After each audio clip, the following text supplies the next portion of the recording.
نرجع نكمل الآن بعد ما حطينا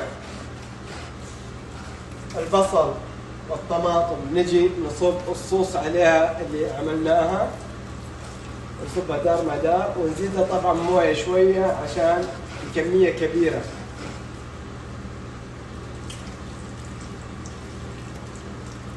صبينا المويه عليها مثل الان شايفين.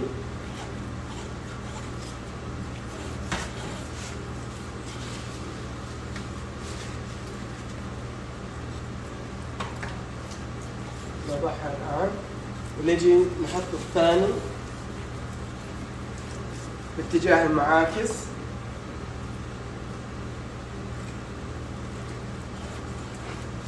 نفس الحكاية، ونرجع نرش عليها البصل والثوم نفس الحكاية.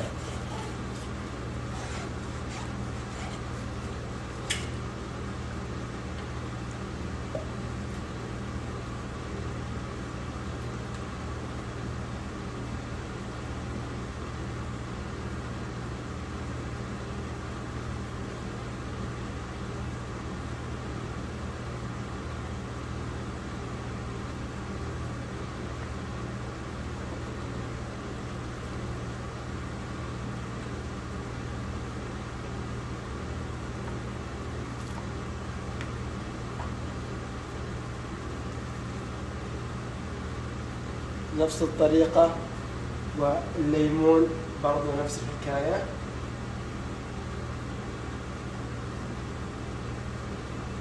عشان تعطي طعم جدا جميل. صح ولا لا يا جميل؟ ارفع صوتك، ارفع صوتك، صح ولا لا؟